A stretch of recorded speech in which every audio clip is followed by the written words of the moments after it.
Welcome back to Unfiltered Unspoken Podcast, where we're told you we're going to continue to share life experiences. And I see that smile on your face, Julie. I see that smile. We love to give our guests a bang in the beginning. So, I just wanted to dance. yeah, I loved your that, beat at the beginning. That was fun. thank you. Thank you. I appreciate it. First, I want to start off and I want to tell you, I want to thank you for being a guest on Unfiltered Unspoken Podcast and expanding our platform and sharing your testimony in hopes that it will connect with someone else so that they can start the journey to healing. Um, if you can come up, Julia, and just introduce us, tell us a little bit about yourself. I think it's just me and you tonight, and we're just gonna bounce. I'm just gonna bounce questions back and forth off of you, so we can get started. Sounds wonderful. Thank you, Dimitri. I appreciate you so much, and it's an honor to be here.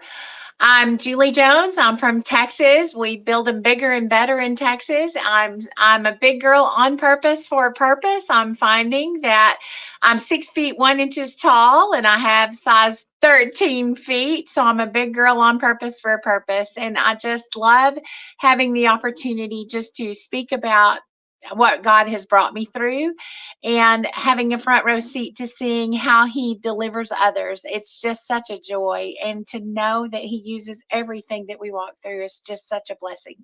So I'm glad to be here. Thank you so much for inviting me. It's a pleasure. Thank you, Julia. So as we kick it, Sid usually kicks off the first question, so I'm gonna kick off the first question tonight. Okay. Can we typically start back into childhood? Can you tell us a little bit about your childhood, anything that you went through your journey, starting from childhood? I find that so many of our journeys start in our childhood, and we have to learn coping skills that don't necessarily serve us well. Our home, I remember from my earliest years that, we would go to church on Sunday morning and all hell would break loose on Sunday afternoon.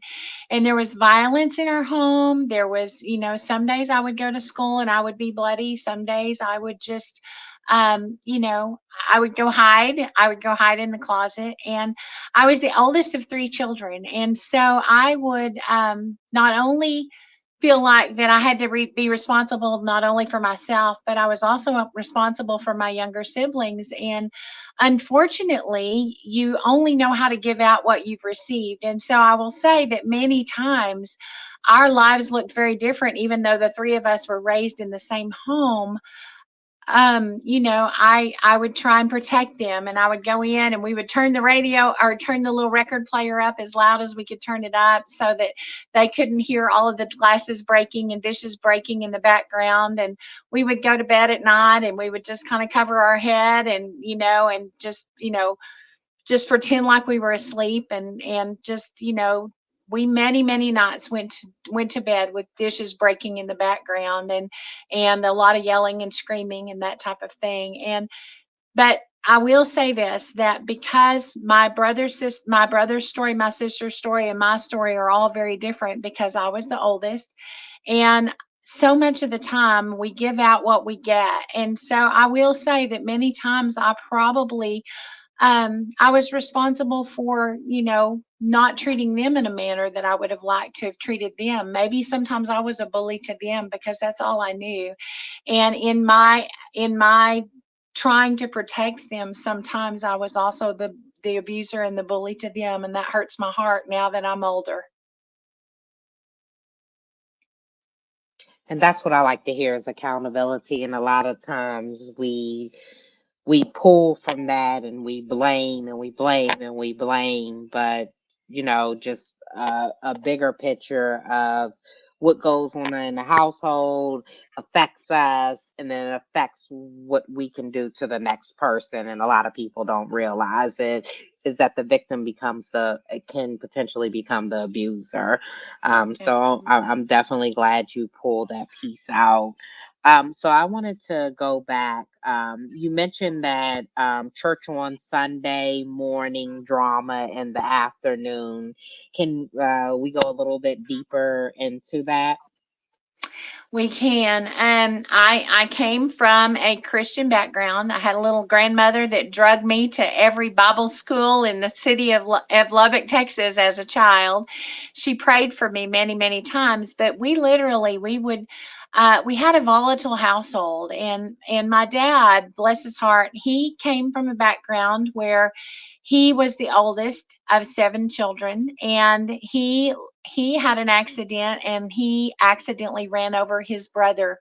He and his brothers were on the tractor at I believe they were 12, 10, and 8. I believe that's their ages. I can't remember for sure. But anyway, and his middle brother fell off of the tractor, and my dad ran over him at, at a time when he should have been able to be a child. And so that changed everything for him. And as I was a young girl, I was 5, and I had, a younger sister.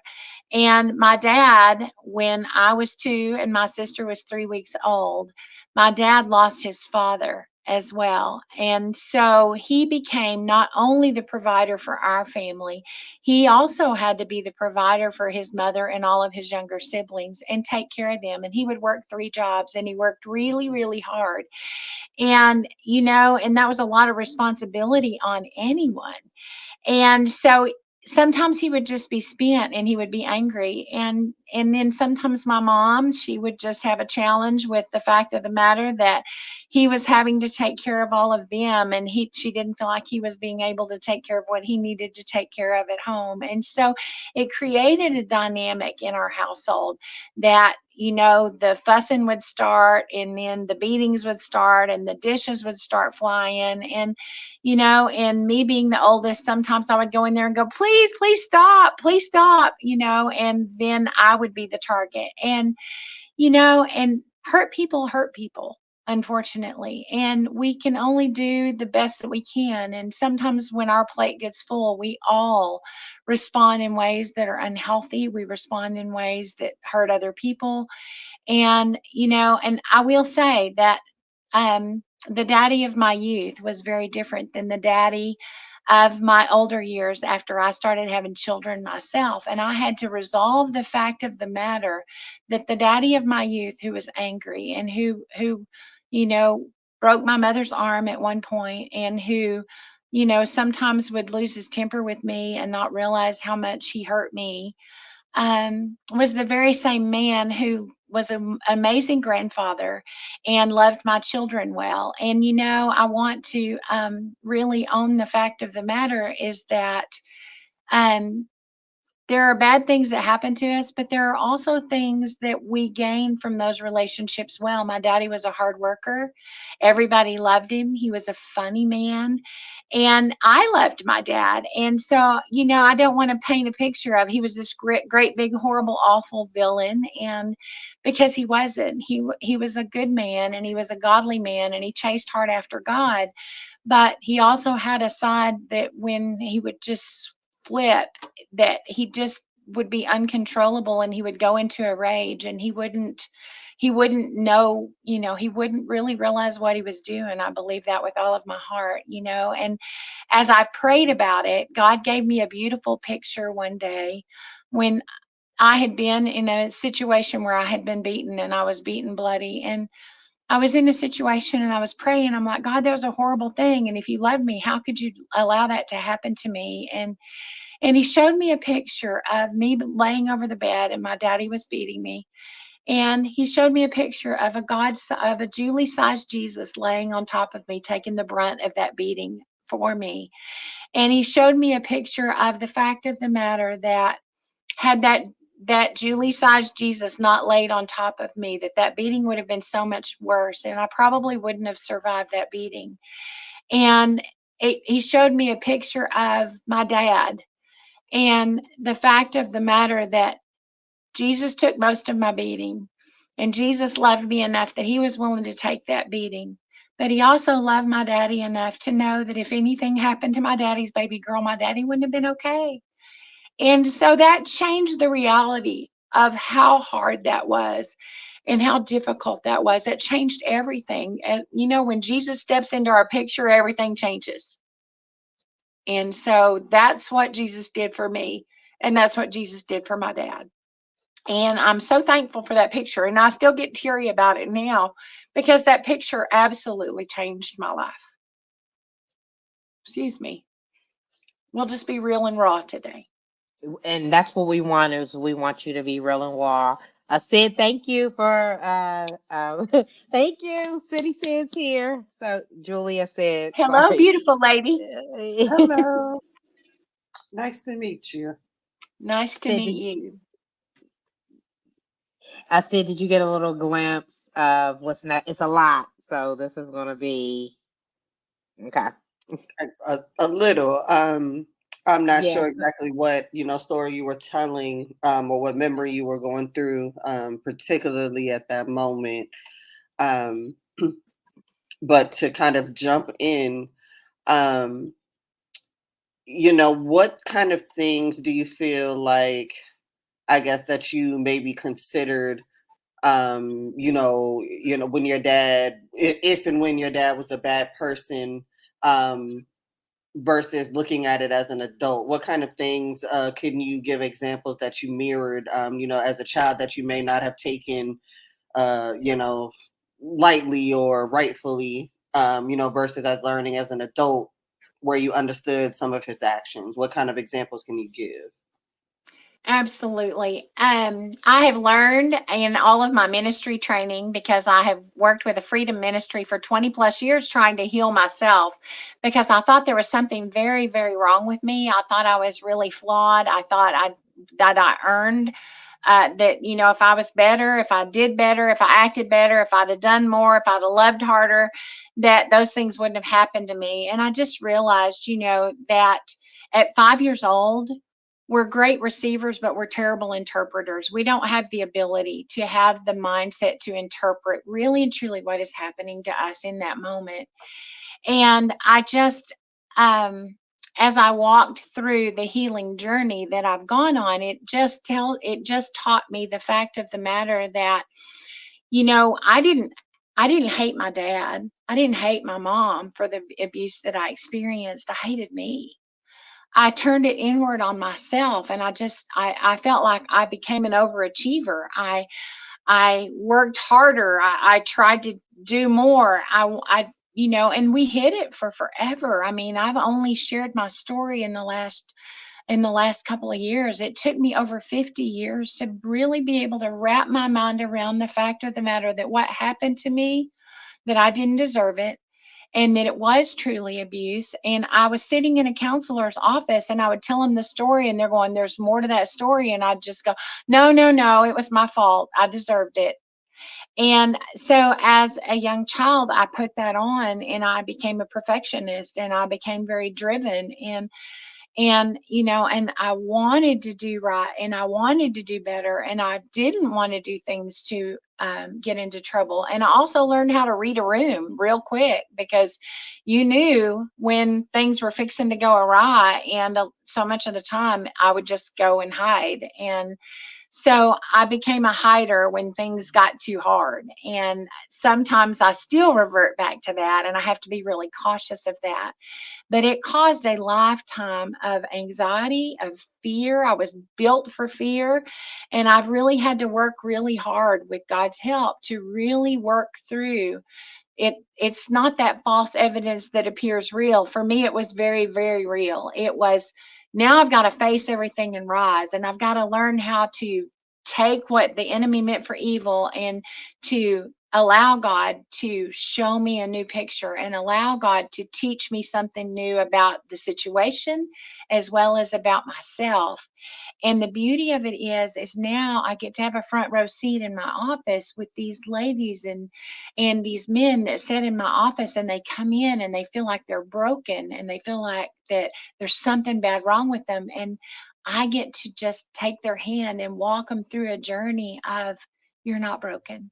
You're beautiful. And let's concrete in your God-given identity so that nobody else can tell you who you are. Because what I have found in this world is that if you don't know who you are and God hadn't solidified that in, the world is standing there ready, willing, and able not only to tell us who we are as adults, but it's really trying hard to capture our children and to tell our children who they are. And that hurts my heart because I want us as adults to speak life into those children and to teach them that your past doesn't equal your future and that God has great, great plans for you, and He always has. That's powerful. That is a good message to give folks because our youth is our future and childhood traumas do affect adult decisions. That is Very definitely the much so. truth. It does. Yes. Um, I want to jump in too because I want to ask. There are pieces that you said you were bloody after altercations when you were a child. Are you okay with speaking about that? Some of the altercations that left you bloody, and you also mentioned that sometimes you would miss school and sometimes you would go to school after. I I didn't really ever miss much school because school was kind of where I thrived, and I would go to school. And I remember one time in particular, I was in the sixth grade, and I went in the bathroom at school, and it was one of those times that I had whelps on my back, and I had sores, and I was bleeding, and I don't remember what I had done in order to receive that beating, but um, I remember just wondering what was wrong with me, and I remember um, I remember wishing I could tell somebody, but I had seen my dad blacken my mom's eyes, and I had seen him break my mom's arm. And I will just tell you that for a little girl, if he can do that to a grown woman, you think, "Oh my gosh, what can he do to me?" And my dad was a proud man, and and well respected in the community. And I will tell you that for a really long time, I hid my story because of the fact of the matter that my daddy was so well respected in the community, and because my family is real well respected in the community. But I will tell you also that hiding that story almost took my life. Um, I I've, learned how to walk 4 different times in my life, and I experienced extensive blood clots in both lungs that the doctors say it's a miracle that I'm still here.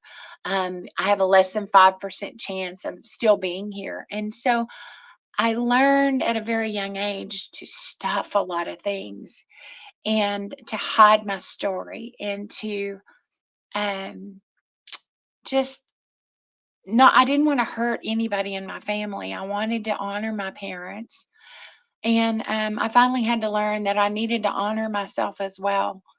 And that I can't do anything about what they did or didn't do. All I can do is change my story and change the outcome for my family and be a cycle breaker for my family. But like I say, there were many days that I went to school bloody, and I lived with my aunt between my junior and my senior year because things had gotten really volatile in our house, and I got in trouble for something, and I had a basketball game that day, one day, and it was a big district rivalry, and I was a senior in high school, and I don't remember what I did, but I do remember my dad says you can either miss your ball game or you will get a beating that you will never forget.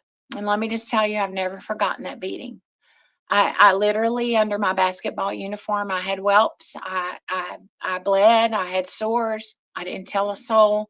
I went and I played that basketball game because I couldn't let my team members down. And I will tell you that basketball was kind of my outlet. Um, I I I went that night and I scored 42 points in that ball game, and I turned the pain into my passion. And I've done that so much of my life is you just divert the energy to somewhere else. And now I divert the energy into the fact of the matter that I wanted to heal me. I wanted to be a better mom. I wanted to be a better grandmother. I didn't want my past to define my future for my children and my grandchildren and for my family. And my husband and I celebrated 41 years of marriage last yesterday. And the likelihood that the two of us would still be together um, is just a miracle of God in itself, because of the fact of the matter that he came from a very broken home. At 5 years old, he would get himself up and walk himself to school and go to school all day. And he would walk himself back home at the end of the day, and he would lock himself back in the house. And he kind of, you know, in so many ways, he learned to raise himself, and he also learned to self protect. And so he would just take care of himself, and he didn't really realize anybody else was there. And so his world was kind of egocentric. And we carry those things into our our new relationships. So he carried that into it's all about me into our relationship. And because he didn't know anything else, because he had to protect himself and he had to take care of himself. And then I carried my baggage from my childhood into our relationship, where I just have to take care of everything. I just have to take care of everybody. If I work harder, if I do enough, if I be enough, if I'm a good mom, if I'm a good wife, that if I love everybody enough, then eventually somebody will love me back. And so those childhood hurts and those childhood wounds we carry in very much into our adult lives. Absolutely, I certainly agree. Now, I'm sorry. Let me know if this is something you already addressed previously before I popped in. But was the abuse kind of distributed among you and your siblings, or more just specified to yourself?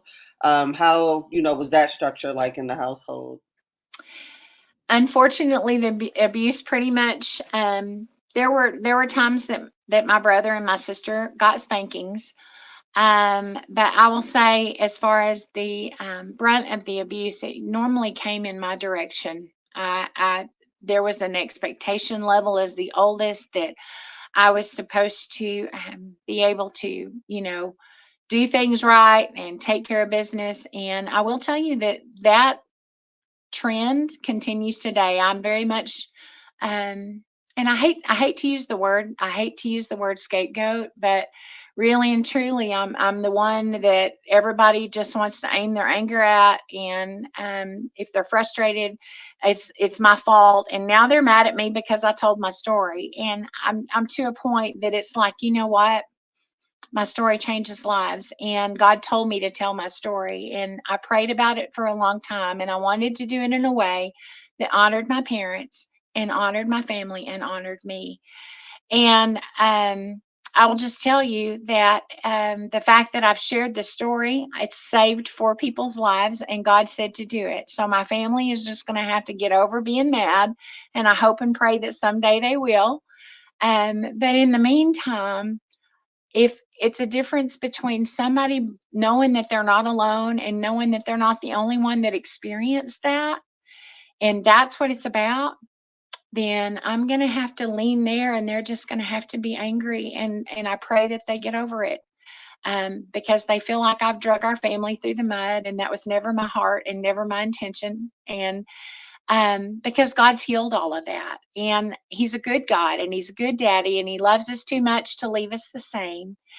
And I wonder if there aren't a whole lot of people out there that have carried those hurts and those pains um, for many, many years, just like I did.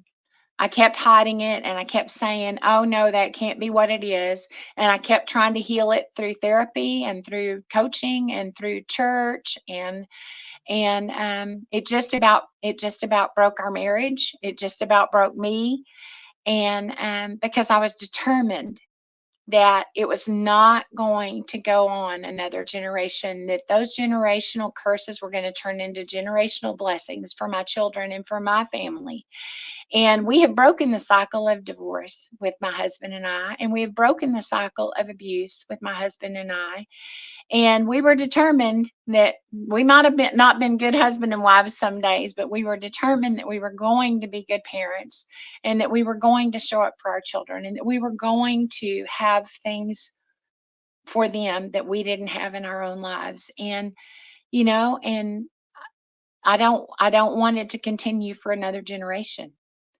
And that's my heart, and that's my passion, and that's why I do what I do.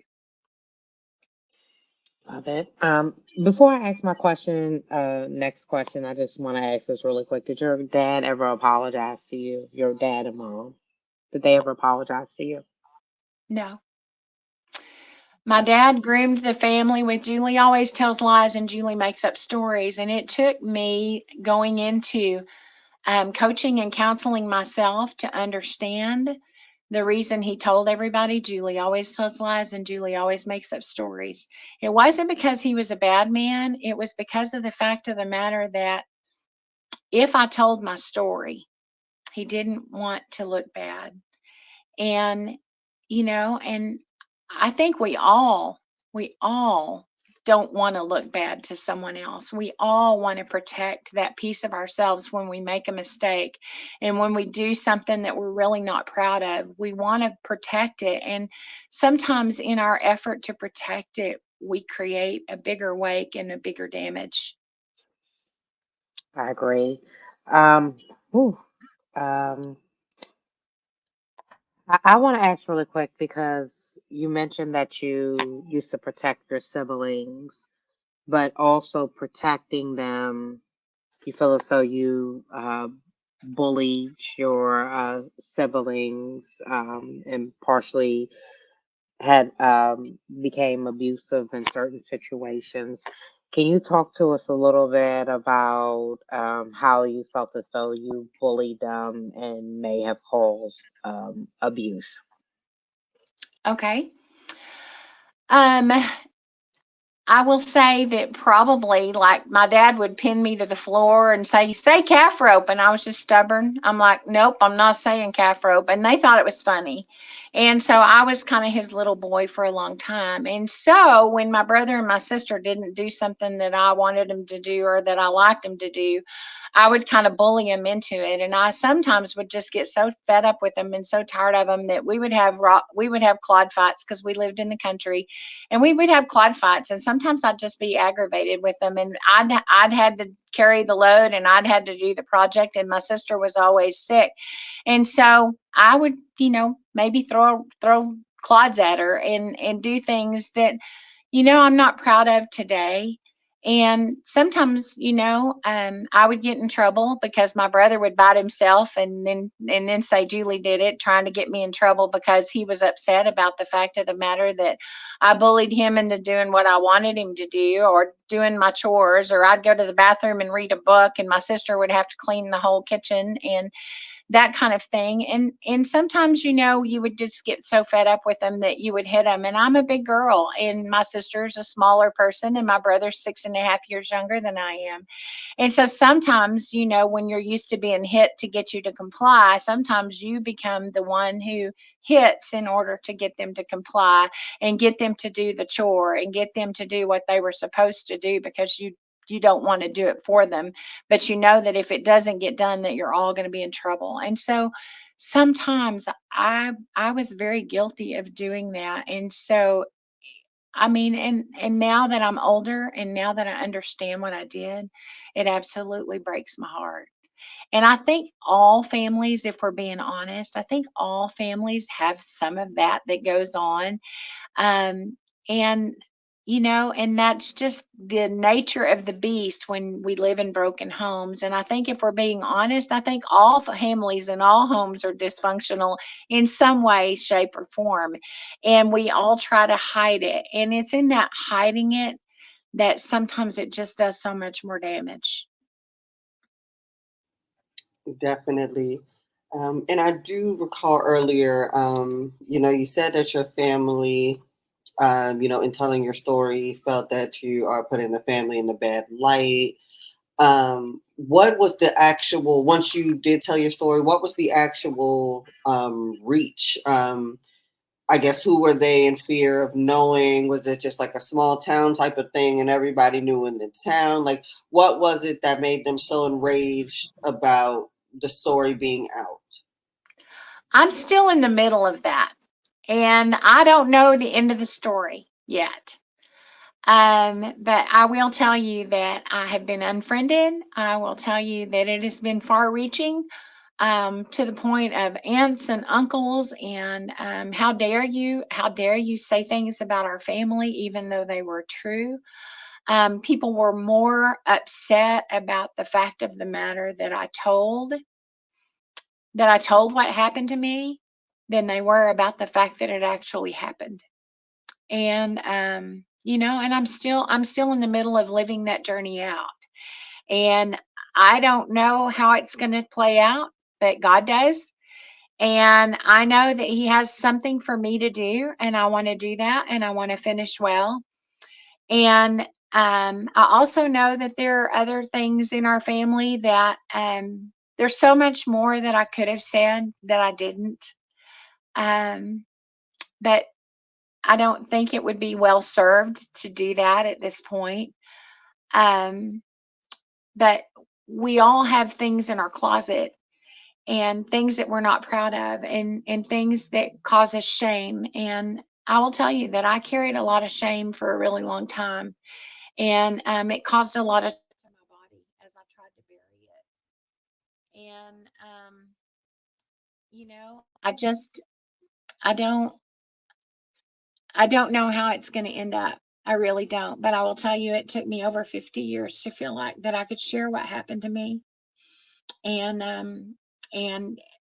it's been a hard journey. I've had family members that, because they've all kind of triangulated and they've all kind of gathered, and they had family gatherings without me.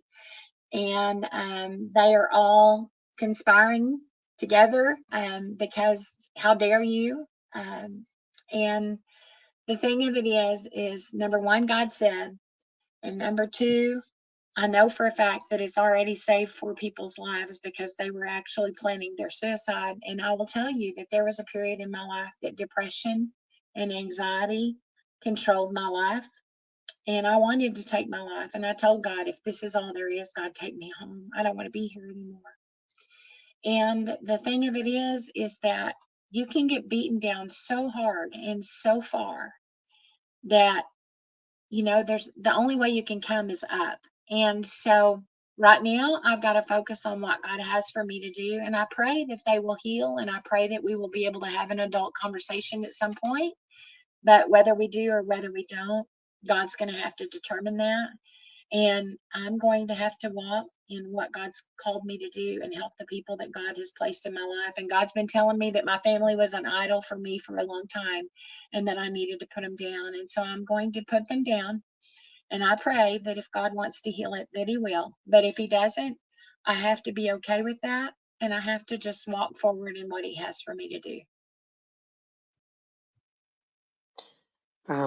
My next question is going to piggyback off of what you just said, because I know you're even making me emotional on the side, because I can relate to some of the things that you have been through. Um, does My it? sound on this end has gone away. I can't hear the questions, so I don't know what has happened. Please forgive me. Uh-oh, I can hear you. Hold on, you back. Really quick. So, do you feel, to piggyback off of what you just said, do you feel like, does it bother you that you're not invited to family functions, and the trauma, the family trying to keep everything quiet? Is this because different events happen in different households, so they don't want the family to be exposed? Yes, I believe that to be the case. I feel like I'm living a repeat of 2012. I had walked, my husband had quit his job again after promising me that he would never do that again. And I finally just walked out and said, okay, I said, you're going to have to be a grown up, and you're going to have to deal with the choices that you've made. And I'm going to let you clean up your mess this time. And so all of my family contacted all of my children, and everybody went no contact. And I didn't hear from any of my family or any of my children or my husband really for quite some time. I didn't hear from any of my family for over 6 months. And I feel like I'm kind of in that season again. It feels like a repeat performance. And you know, I mean, it's kind of like if my absence doesn't bother them, then my presence really never did either. And so if that's what they choose, that's not what I would love to have happen. But I've shown up for all of them. I've loved them all. I've done when I didn't feel like doing. And so if that's the way they want to play it, I'm going to have to be okay with that. And I just pray every day that God will work out the details. And so, um, it's not easy, but it's not it's not anything different than what I've experienced for a lot of my life, and I'm not willing to pay with my life anymore. You know, God left me here in 2016 when He should have taken me home, and I just want to finish strong. I just want to be a good person, and I just want to walk in my identity. And what they're doing and what they're choosing at this point in time is about them. It's not about me. And and I would love it if we could get to a place that we would have the ability to have an adult conversation and mend the fences, and to know that we're all on the same team and we're all on the same page, that it wasn't intended to hurt anyone. It was just intended to be able to help people, because I truly am able to help people because of my story. And I've been encouraged to write a book that tells my story, because I've had to learn how to walk 4 different times in my life because of a horrific accident. And that has caused major trauma on my body. And so, you know, when we walk through a life of trauma, it affects us in many ways, and many times it affects our health. And so I'm to a place that I've got to walk in peace, and I've got to walk in what God wants me to do, and do the best that I can with the life that I've been given, and make a difference wherever He has for me to make a difference. And if that's not with my family, then I've got to be okay with that. I'm not going to say it's easy, because it's really, really hard, because my family is really important to me. But you know what? Sometimes a stranger is just a friend I haven't met yet. And there's a reason that God had them cross my path. And I'm supposed to make a difference for them in the same manner and do the same things that I did for my family. And because they've never had that, it'll make a bigger difference for them. And so, if that's what it's about, I have to be okay. It's kind of like in the Bible where it said Jesus had no honor in His hometown. I find that that seems to be where I'm at this point in my life. And as uncomfortable as it is, I have to trust the one that designed the plan. Absolutely. Now, was there a defining moment that you can think of where you were just like enough was enough with bottling it up, and you decided that your story could help others? Was there kind of like a aha moment where you felt like that's what you were called to do, or just kind of, was it a series of things that just kind of blossomed into an idea? I will say, after a lifetime of just going around and around the mountain, and then, like I say, almost losing my life in 2016, we put me in the hospital and my daddy on hospice on the very same day. And doctors told me that they didn't know for sure if I would make it or not, because you don't normally survive extensive blood clots in both lungs. And in 2018, I had broken my leg with a 1-year-old and a 2-year-old, and I was unable to walk for a year. And was unable to take care of myself and unable to take care of my family. And so I've had to learn how to walk 4 different times in my life. And so in 2018, a doctor, after 2 doctors told me they wouldn't touch me with a 10-foot pole, a doctor told me that he would create me an implant for that leg that I had destroyed. And so I literally wrote letters to all of my family and all of my children, because I didn't know if I would make it out of the operating room. And so it took me a year and a half to learn how to walk again in 2018. In 2020, I released 120 pounds of just excess baggage I've been carrying, because I tried to eat my way out of my pain. And food was my drug of choice. And then I released that 120 pounds. And in 2021, I was diagnosed with a very rare form of cancer that no one in 2 different cancer centers in my city had ever heard of. And I had to have 3 surgeries to remove all of that tumor. And let me just tell you, when you have that many life or death things, you just want to finish strong. You just want to make a difference. You just want to make an impact. And then when I started telling people my story, they're going, oh my gosh, do you realize what a powerful story you have? You need to write a book. And I'm like, no, I don't really realize that. I just lived it. And, but I also know that God left me here for a reason.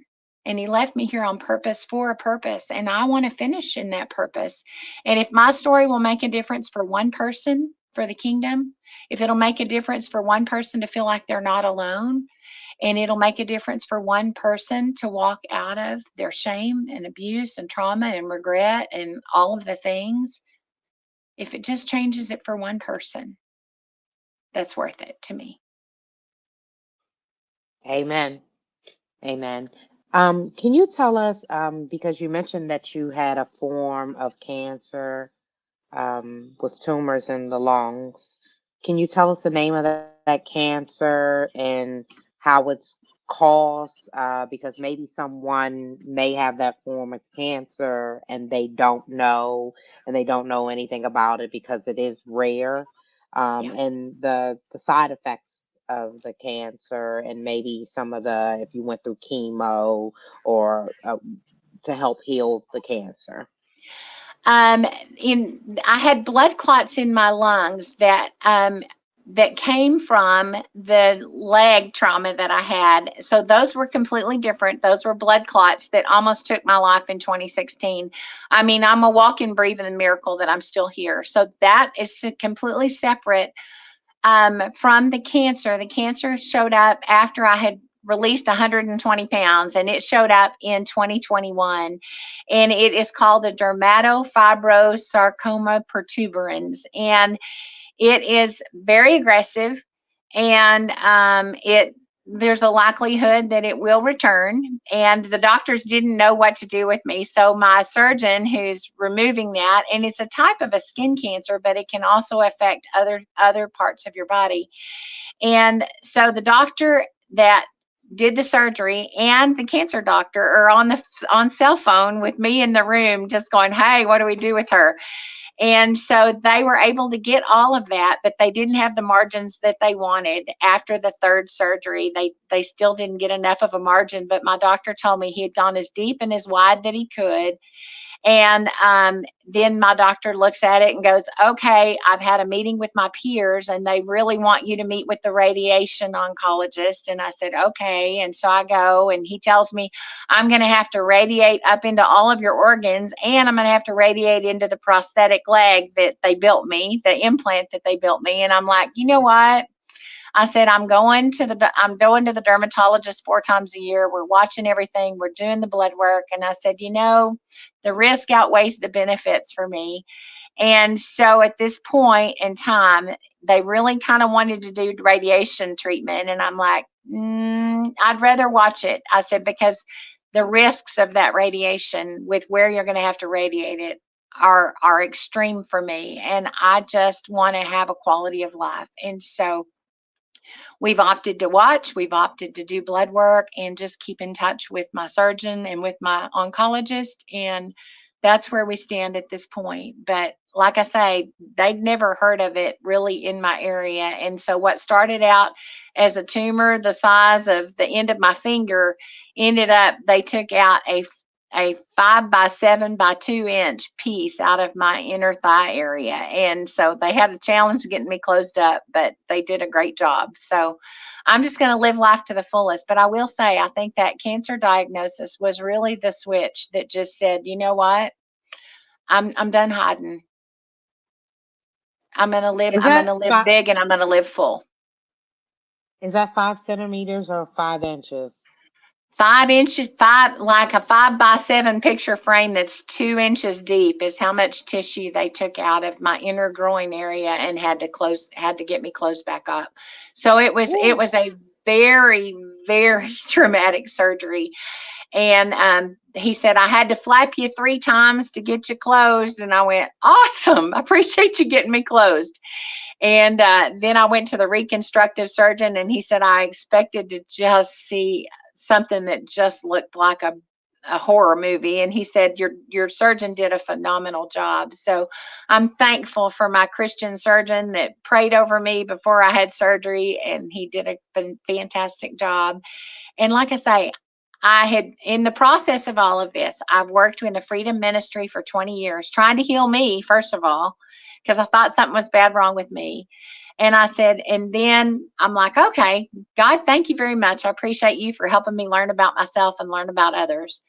And then in the process of that, I went to a life coaching school, and I realized how all the leadership courses that I'd taken when I was in management with a cosmetic company and drove a free car with them for 10 years, I realized how all of those pieces and all of those, working with Zig Ziglar and John Maxwell and all of the ministry stuff, and learning how to minister to people who had been through trauma, abuse, and all of the things.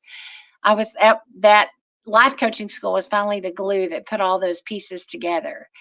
And so then I became a certified transformational life coach in I don't remember when, in 2016, and just continued with the ministry and just kept, having a front row seat to seeing what God was doing.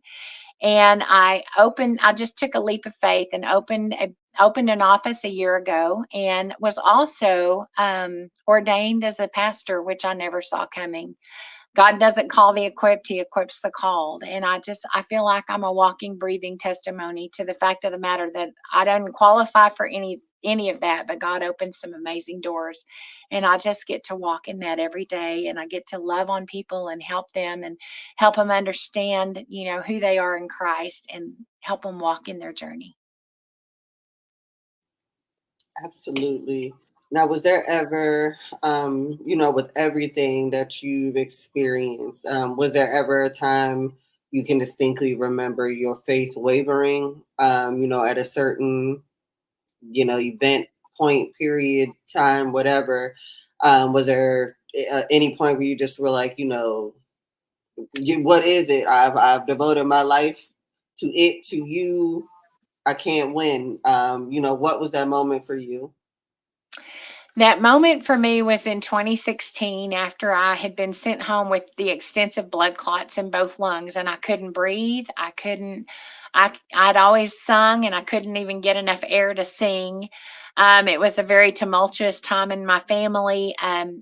Like I said, they put me in the hospital on February the 17th, and it was the very same day that we put my dad on hospice. So I couldn't breathe, and I didn't feel well. I didn't feel like myself. And so I lost my dad 3 weeks later. I lost my grandfather 3 months later. It was a really horrible time in my life, because it literally, I would get winded just going and taking a bath.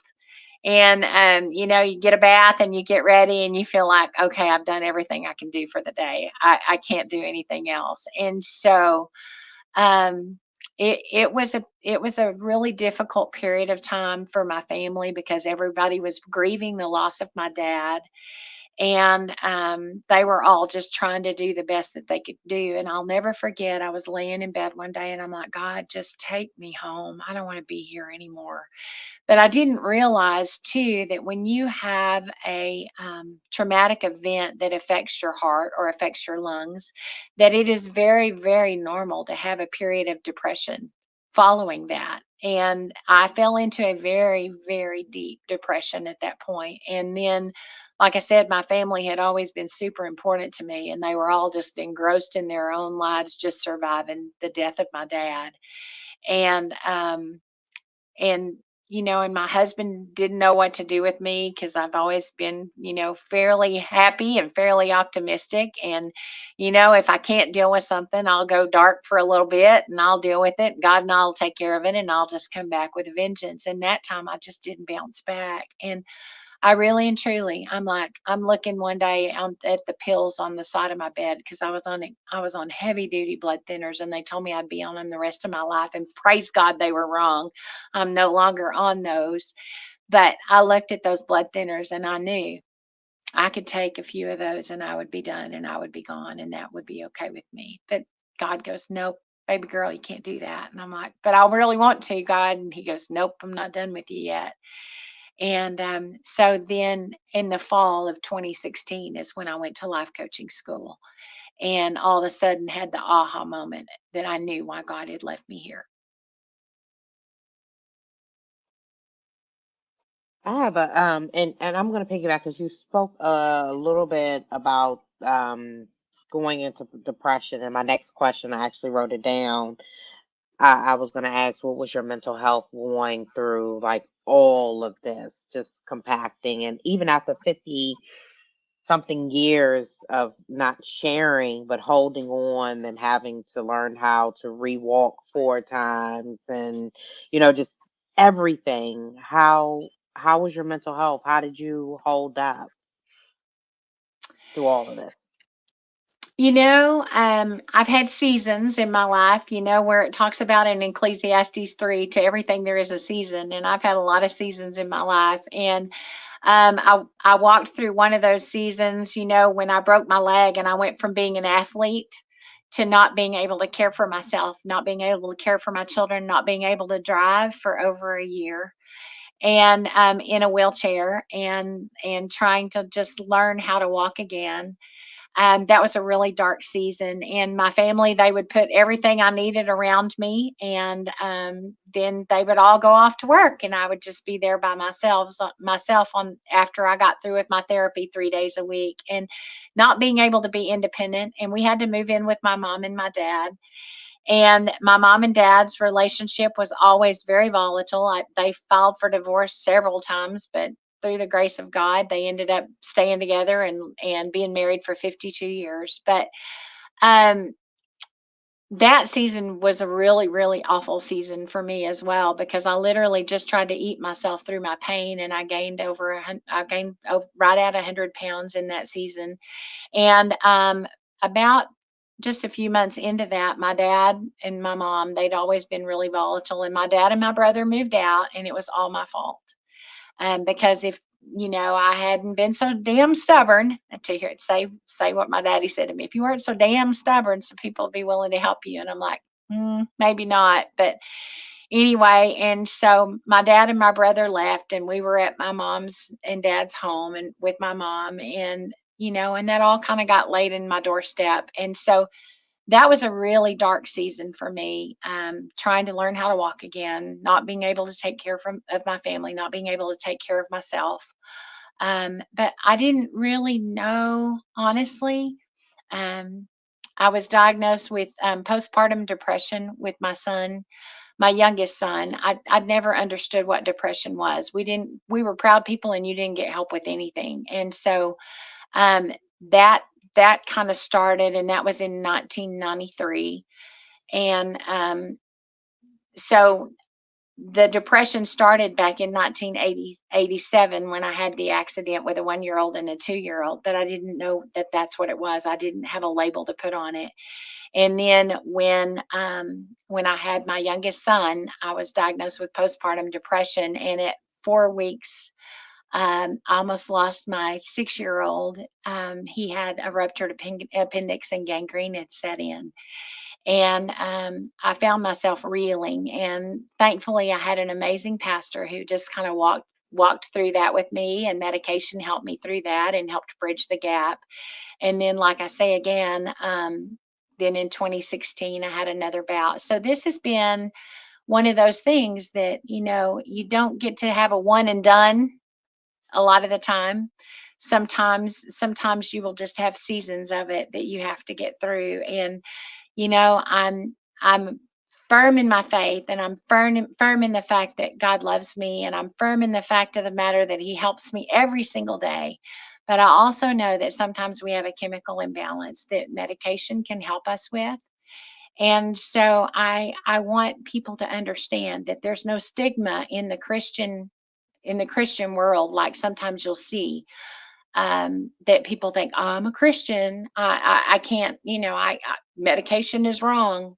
No, we've got to get our chemicals right. And, if somebody has high blood pressure, they don't have a problem with people taking high blood pressure medicine. Why do we have people have a hard time with people taking medication to help balance their brain chemistry?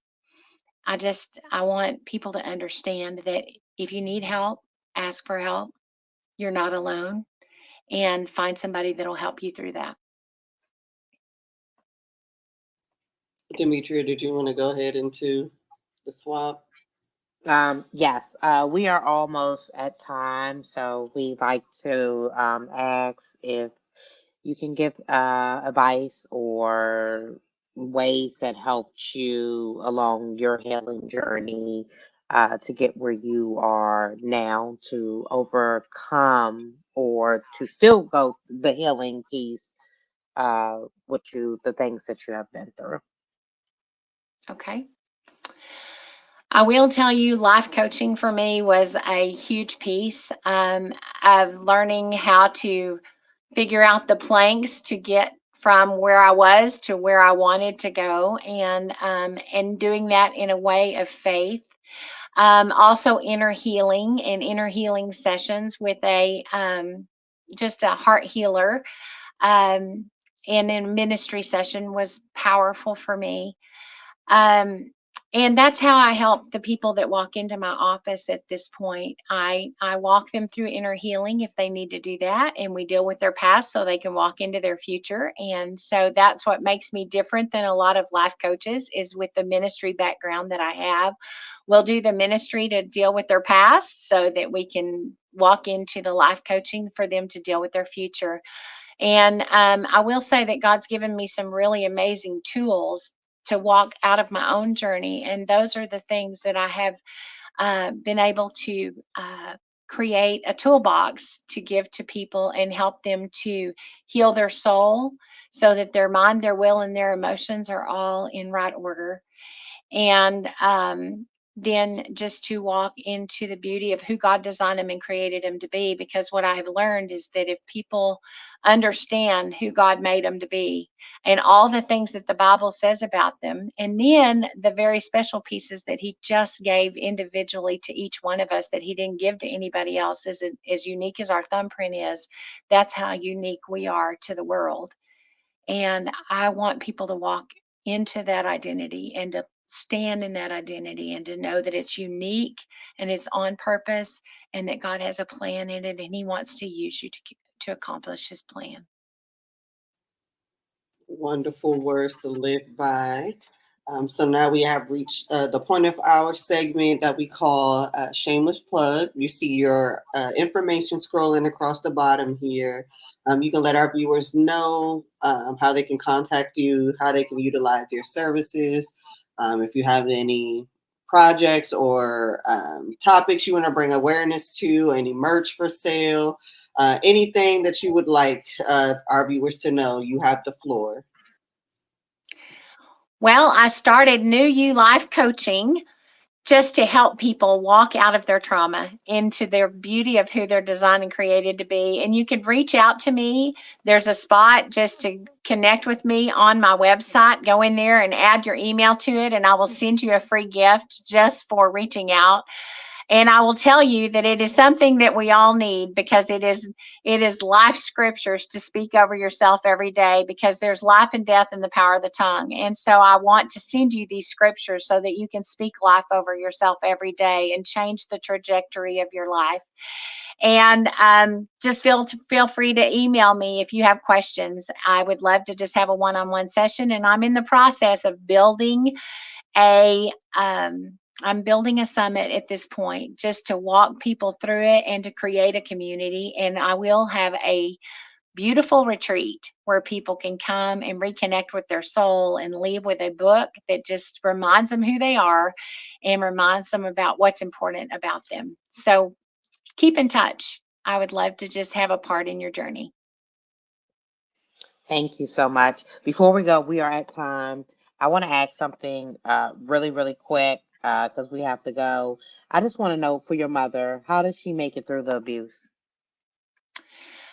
Um, I will say that I want to honor her, but she did not make it through that abuse well. And I know that she carries trauma from her own childhood. And I will just I will just say that she did the best that she could, but she didn't get the help that she needed, and she didn't help us get the help that we needed either. Okay, that's fair enough. I just had to, because I like, we want to thank you so much, Julia, for tuning into Unfiltered Unspoken Podcast and sharing your testimony. We definitely could feel your energy just coming through. And, even though I tell people healing is an ongoing process, and there are things that will trigger us emotionally just thinking about it because of the hurt and pain. And sometimes talking about it, we're reliving it, but we're reliving it to help someone else. So just continue doing what you're doing, helping others through traumas. We admire what you're doing, and we hope that your testimony will touch someone else that has been through, from the childhood of abuse, through watching your parents go through abuse, through uh, being a victim, and abusing from being a victim to your siblings. But you forgiving and apologizing is very powerful and very important. So I'm going to be watching you through your journey. We're connected right now. So I can't wait to see all of the amazing things that you're doing. And we just want to thank you for being a part and expanding our platform with your testimony. Demetria, thank you so much from the bottom of my heart, because forgiveness is for us. And at some point in our life, we will be on both sides of that coin, the one that needs to be forgiven and the one that needs to offer forgiveness. And so, I bless you, my sister, and I thank you so much for what you're doing. It's making a huge difference. And I just thank you so much for having me on your show.